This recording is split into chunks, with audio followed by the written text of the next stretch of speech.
Başlayaq. Yarıkal, iki adı var ingiliscəsində. Hansıdır birincisi? Possessive case, possessive'dir. Belki de genitive case. Bu adı da kitabınızda dersin adının yanında qeyd edin. Çünkü test soranda deyirsiniz ki genitive case nədir? Bu da yarıkaldır, bu da yarıkal. Eyni şeydir, ad tutusudur. İki adı var bunun. Yaz da nəyi gözləyirsən? Adını yaz, dersin üstündə. Dəftərə yazmaq, qeydlərinizi kitab üstə aparın. Kitabda elə dersin adının yanında genitive case'də yaz ki, iki dənə adı var bu dersin. Genitive case, yəni iki dənə adı var bu dersin. Yerlik, yerlikal nədir, nə bildirir? Nədir yerlik? İkisinin arasında yerlik. Yerlik mənsubluq bildirir.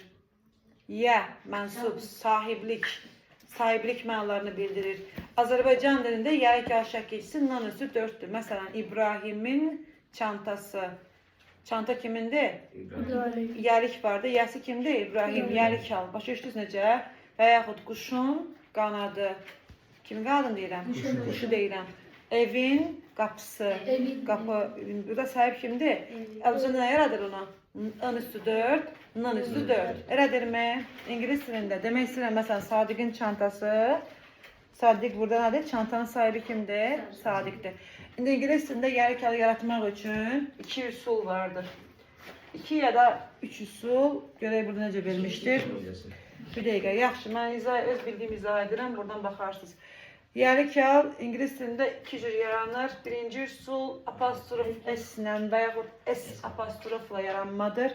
İkinci üsul isə ofla yaranan yerlikaldır. Bir grup isim yerlikalı apostrof S ilə yaradır. Bir grup isimdə yerdə qalan digər qrupda yerlikalı ofla yaradır. Hər ikisinin tərcüməsi n şəkilçiləridir Azərbaycan dilində. Ofun da tərcüməsi n üstü 4'dür. Apostrof S-in tərcüməsi nədir? N üstü 4, n üstü 4'dür. Hər ikisi yerlikal şəkilçiləridir. Sadəcə bir grup isim belə yaradır, bir grup isim ofla yaradır. İndi gəlin bugün sizə ofu yox, bugün mən sizə apostrof S-i keçərəm ya da S apostrofu keçərəm. Hansı isimlərin yerlikalını biz apostrof S-lə yaradırıq? Əvvəlcə gəlin onlara baxaq. Canlı varlıqlarım, canlı varlıq. Canlı varlıq kimdir? İnsan və heyvan. Demək, nəyin yerlikalını yaradırıq? Apostrof S-lə. Canlı varlıqlar hansılardır? Ya insanlar, ya heyvanlar. İkinci grup B. Belə deyim sizə. Vaxt, zaman bildirən sözlər. Vaxt, zaman, sonra məsafə bildirən sözlərin yerlikalını yaradırıq. Apostrof S-lə ya da S apostrofla. 3. C variantı. Məkan bildirən sözlərin yerlikalını yaradırıq. Məkan bildirən nə qədər söz varsa, onların yerlikalını, məkan nədir? Ölkə ola bilər, çay ola bilər, okean ola bilər. Coğrafiyaya aid sözlərin, coğrafiyaya aid sözlərin yəni yerlikalını apostrof S yaradır. Okeanlar, dənizlər, çaylar, ölkələr, şəhərlər, kəndlər, qitalar, nə bilim, hər şeyin yerlikalını necə yaratmaq olur? Apostrof S-lə. Məsələn, demək istəyirəm, Azərbaycanın təbiəti, buna apostrof S-dən istifadə edərəm. Deyəcəm ki, məsələn, vaxt, zaman, məsafə yenə qaydaram. Mən sizdən soruşuram ki, apostrof S nəyin yerlikalını yaradır? Canlı varlıqların, məkan bildirən sözlərin, bir də vaxt, məsafə və zaman bildirən sözlərin yerlikalını nə yaradır? Apostrof S yaradır. Aydındırmı? Hə? Hansı sözlərləndir o? İnsan, heyvan, vaxt, zaman, məkan və məsafə bildirən sözlərin yerlikalını yaratmalıdır. Apostrof S. Bu qıraqda özünüz üçün qeyd edin. Burada yazıb, məsələn, bir yazıb canlı isimlər. Demək yazın. Qeyd olaraq belə bir şey yazın. Apostrof S canlı varlıqların, qeyd olaraq kitabda yazın. Apostrof S canlı varlıqların, vaxt, zaman, məsafə və məkan bildirən bütün sözlərin yerlikalını yaradır. Məkanlara hətta restoranlar da daxil ola bilər. Planetlər də aiddir bura, coğrafiyaya aid bütün sözlər. Apostrof S canlı varlıqlar. Canlı varlıqların vaxt, məsafə, o birisi nə idi? Məkan bildirən sözlərin yerlikalını yaradır. Vaxt, məsafə, məkan bildirən sözlərin yerlikalını yaradır. Yazdıq mı? Buraya qədər aydın oldu mu? İndi sizə nə izah edirəm? Yerlikal apostrof S-lə yaranmasının iki forması var. Apostrof S var və S apostrof var. Diqqətlə qulaq asın. Apostrof S var, bir də nə var? S apostrof var. Apostrof S deyirik. Təkdə olan isimlər üçün apostrof S-dir. Məsələn deyirəm, bir insan adı deyim. Real yazaq. Məsələn, real apostrof S, realın çantası, real's bag. Aydındırmı? Təkdə olan isimlər üçün biz nə edirik? Apostrof S yazırıq. Real's bag, realın çantası. Müəllimin Z, teacher, apostrof S. The teacher's nə olsun? Masası. The teacher's table, müəllimin masası. Demək nə oldu? Yəlikən necə yaranır təklərdə? Apostrof S. Canlı varlıq deyəndə quş da yaza bilərik burada. Quş nədir ingiliscəsində? Bird olacaq quşlar. Quşun. Birds, qanadı, wing. Qanadlar da ola bilər. Yəni bir quşun 5 qanadı, 2 qanadı ola bilir. The bird, wings. Wing də yaza bilərik, wings də yaza bilərik. Yəni ondan sonraki cəmtiklərə baxmırıq. Demək, təkdə olan isimlərdə necə yaranırdı gəlikən? Apostrof S ilə yaranırdı. Bura qədər aydındırmı? Hə? İndi teacher'ı saxlayaq burada. İngiliscəsində cəm şəkilçisi nədir? İndi bu teacher yazılır da, eləmi? Teacher cəmdə necə olacaq? Bird cəmdə necə olacaq? Bird olacaq, birds. Elədirmi? Hə? Bizdə axı cəm şəkilçisi də S idi. Yəlikal şəkilçisi də S var. Elədirmi? Cəm şəkilçisi də S-dir, yəlikal şəkilçisi. Cəm şəkilçisi bizdə hansı idi? S idi, bir də nə idi? ES idi. Cəm də S-dir, yəlikal da S-dir. İngilislərdə var da bir dənə şəkilçi, 1000 dənə şəkilçi istifadə edirlər. Yəni İngilislərdə başqa şəkilçi düşünməyiblər. İngilis bir isimdə, bir sözdə ya da belə bir şey deyim, bir isimdə S şəkilçisini bir dəfə artırmaq olar. Elədirmi? Bir ismə fərqi yoxdur, yəlik ya da cəm. Məhəmməd necədir? Bir ismə S-in üstə artırmaq olar bir dəfə. Fərqi yoxdur, yəlik olsun, cəm olsun. İndi bu quşu mən cəmdə yazmışam, birds yazmışam. Bunun yəlikanı yaratmaq üçün mən buna təzədən S qoşa bilmərəm. Yanlışdır bu. Bir sözə 2 dənə S-sı yanaşı qoşa bilmirəm. Elədirmi? Əgər isimdə S varsa, ikinci dəfə S qoşa bilmədiyim üçün yəlikanı sadəcə S-dən sonra apostrof yazmaqla yaradıram. Başa düşdünüz necə? Cəm olduğunu hardan anlayıram? S sözü yapışıb. Bird cəmlənib sonra yəlikalı qəbul edib. Teacher sözünün yəlikanı yaratmaq üçün apostrof S əlavə edirəm, yoxsa boş apostrof əlavə edirəm. Çünki ikinci S-i neynəmirəm?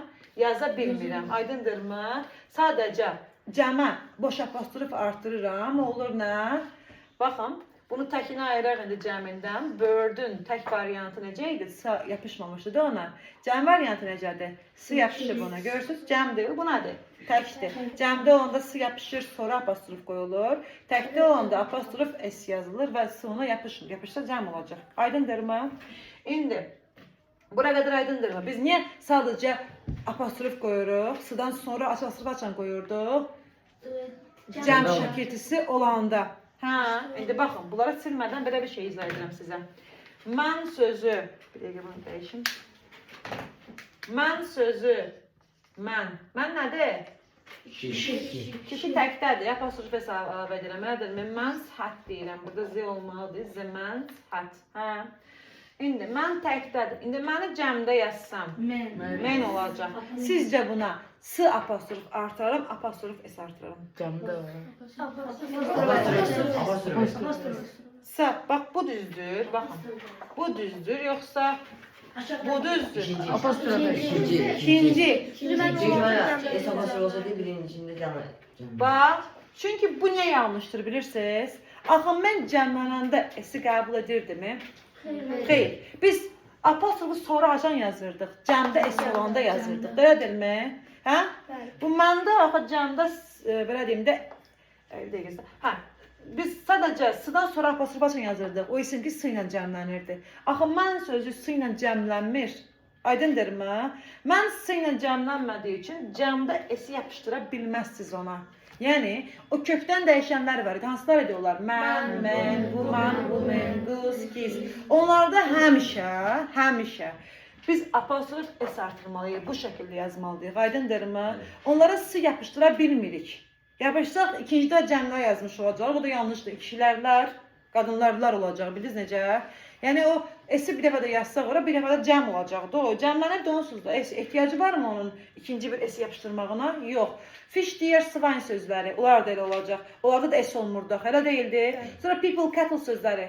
Yazı gəlmir, polis sözü. Onlarda da S-nın onlara yapışan variantı həmişə səhvdir. Aydındırmı? Qaydanı təkrarlayaq. İsim ki, cəmdə S qəbul etməzdi. Hansı qrup idi o? Kökdən dəyişənlər var idi. Mən, bu var. Sonra var idi. Fish, swine, sheep, deer var idi. Onlarda da yəni cəm sufiksi yox idi. Bir də nə idi? Həmişə cəm olan isimlər var idi. People sözü var idi. Polis sözü var idi. Poltrogen. Bunları da nə olmalı idi? Həmişə apostrof S. Onlara S-ni yapışdıra bilməzsiniz. Çünki onları qəbul etmirdilər. Aydındırmı? Yapışan S nəyi göstərir? İsmin cəmdə olmasını göstərir. Aydındırmı? Bu onsuz da cəmdir də. Elədirmi? Mən buna niyə bir dənə S yapışdırırım? Bu cəm bir sözdür, elədirmi?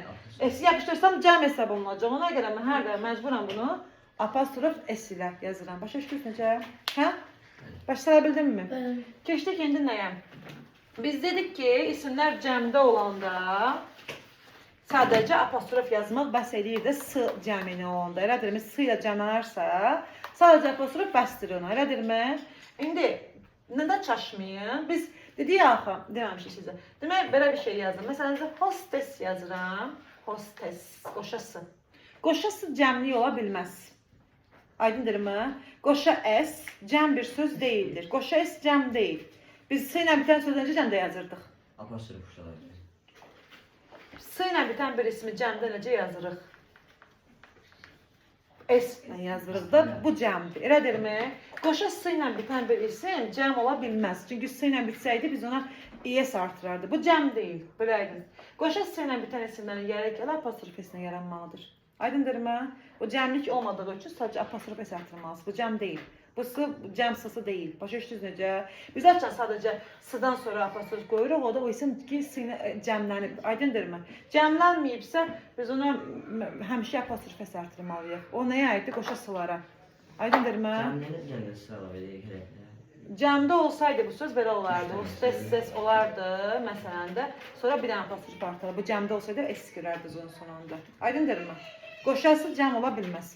Sonra elə bu kitabda bu səhifə sadəcə 26 eyni şeylər təkrar edir. Başa düşdünüz? 26-nı tam olaraq öyrənməyə verirəm sizə. Bu videonu yazdım.